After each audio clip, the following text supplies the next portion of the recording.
So I hand over here.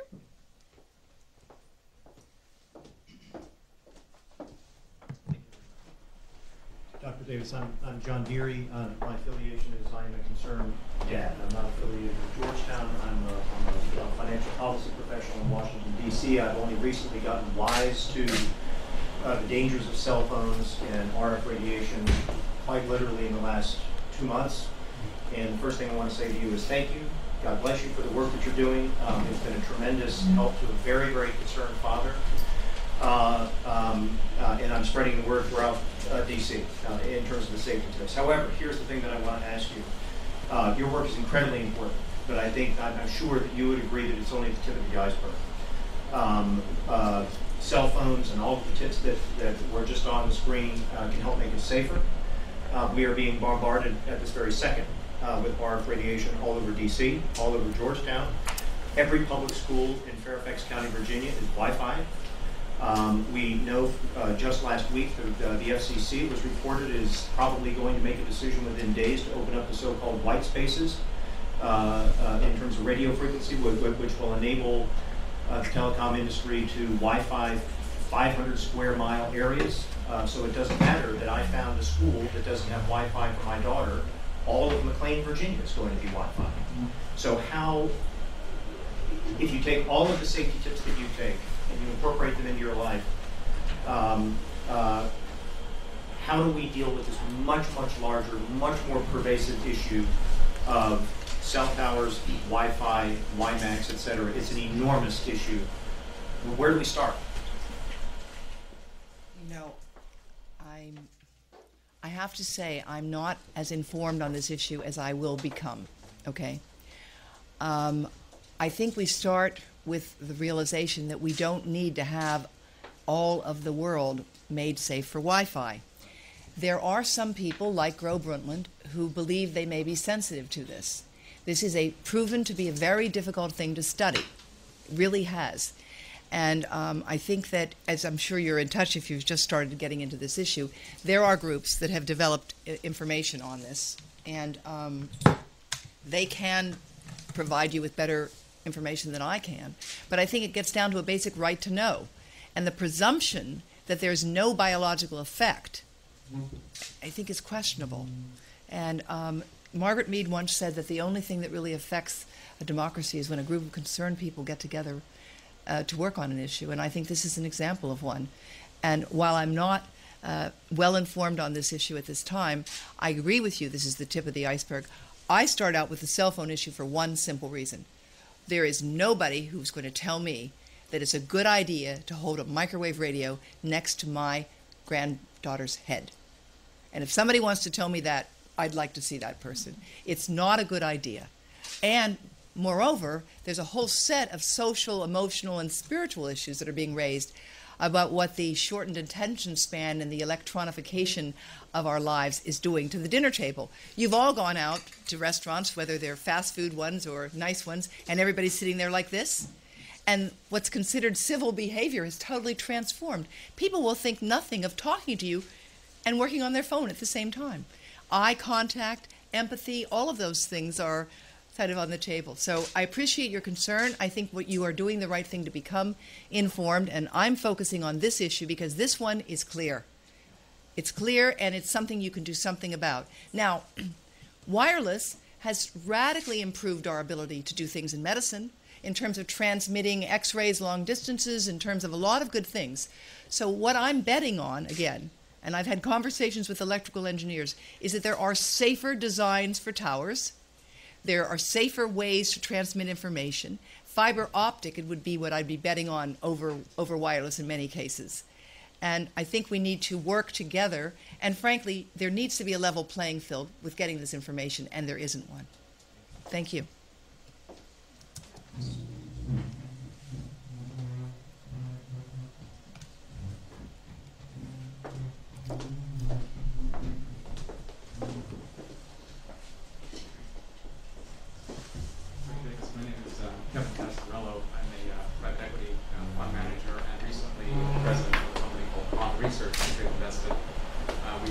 Technologies that actually mitigate the radiation from cell phones by directing it away from the head of the user.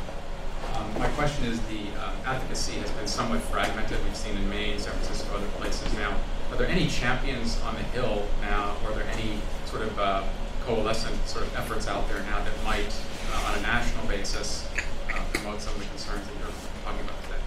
Well, in my book, I document this sort of pattern of that's gone on now for about 20 years of congressional hearings, GAO report. They call for more research, another hearing, and there's a proposal that I made. I testified before the U.S. Senate, before Arlen Specter and Tom Harkin, and I joked that it actually was a bipartisan hearing because I started talking to Specter when he was a Republican and testified before him when he became a Democrat, although he's going to be leaving the Senate soon. And at that hearing, we talked about the fact that there needed to be massive funding and training and research for this area. I know Alfred Pong is a very distinguished engineer, and I understand that this is an example of what I write about at the last segment of my book. I think there will be some opportunities for breakthroughs. On the other hand, if your device works by redirecting it, then you're redirecting it away from me and maybe right into my 3-year-old grandchild. So we need to think about how we handle these things in a very broad way. And I have no doubt that it can be done.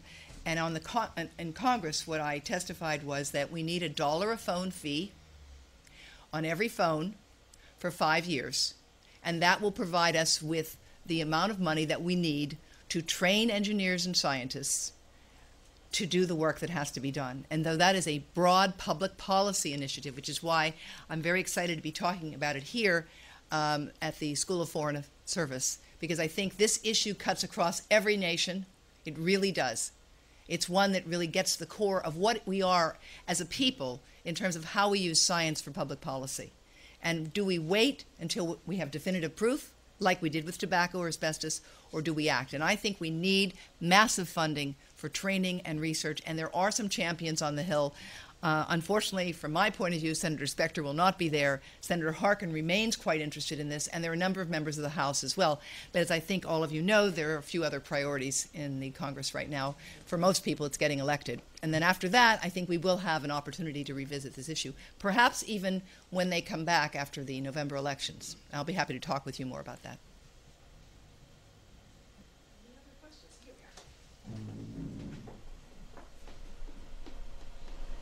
My name is Angela Flynn, and I am actually one of those many people who considers myself very sensitive to all the RF in our environment. I have an organization, Wireless Radiation Alert Network. Just to let people know, I do work here locally, and we have an email discussion list if you would like to get on it. But I was a question about the National Institute of Environmental Health Sciences study. And I don't know if you've looked into it at all, but my understanding is that they're putting mice and rats into chambers where they will be exposed their entire bodies to the radiation. And I wonder, how is that really going to tell us about someone holding a cell phone up to their head? You know, that's a very good question, Angela. It's kind of hard to get rats and mice to make phone calls. So one research team in Sweden actually came up and designed these really kind of deluxe cages where they could sort of keep their head propped and have the cell phone go into the brain. But you're absolutely right. If you're doing whole body exposure, actually it's a funny story. You can fry the tail off of a rat because the tail has not much tissue on it. It's just a little cartilage. And that, by the way, is one of the other things. Our hands and our ears, of course, being mostly cartilage, you're not going to get tumors developing here in your hand because you don't have as much soft tissue. Soft tissue full of fluid is the thing we have to be concerned about.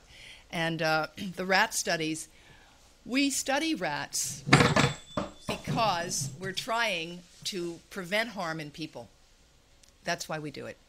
And the fact is, it's an imperfect approach, but it's been delayed already a decade. We need to get going with it. And I know that the investigators there are going to try to come up with an appropriate way to model what cell phone exposure would be. And you're absolutely right. Whole body exposure isn't going to get you that. Now, I brought this for a reason. Because this is part of our my discussion with Dr. Herberman ongoing about mechanisms. We don't know the mechanism by which tobacco causes cancer yet, but we have some ideas.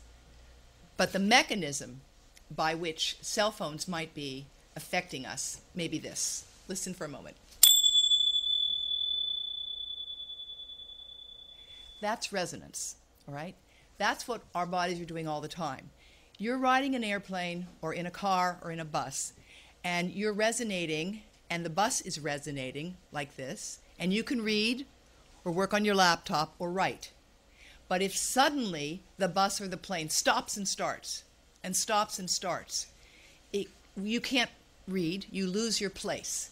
If your normal resonance is disrupted by on and off signals all the time, that might be the way that DNA is getting damaged, not through the breaking of ionic bonds, a classical approach that we know happens with X-rays. And I think it's the theory of resonance that is one that needs to be pursued very seriously. And I don't know whether they're going to be able to do that at NIEHS, but it just struck me as a very good indication. But when you have this kind of resonance and you stop it and start it, you're interfering with normal, healthy cells, homeostasis, the conditions of life out of which we evolved. We came from the microwave world, and I will just leave you with one other passage that I thought really struck me as amazing. How much microwave radiation we had at the beginning of the world, so to speak. Microwave radiation was around with the Big Bang. We know that because the scientists who received the Nobel Prize in 1978, Robert Wilson and Arno Penzias, got it for discovering the cosmic microwave and other signals that supported the theory of the Big Bang that occurred about 15 billion years ago. This explosive colossus of radiation, matter, and energy gave rise to all the wonders of nature and civilization we observe today. It is sobering to think that the microwaves found in the world now and spewed from that primordial explosion are billions of times less frequent than those emitted by the planet's cell phones and other devices today. I think it's something to think about. Thank you. Devra Davis is a visiting lecturer at Harvard and Georgetown Universities and was a senior advisor to the Assistant Secretary for Health in the Department of Health and Human Services. For more information, visit devradavis.com.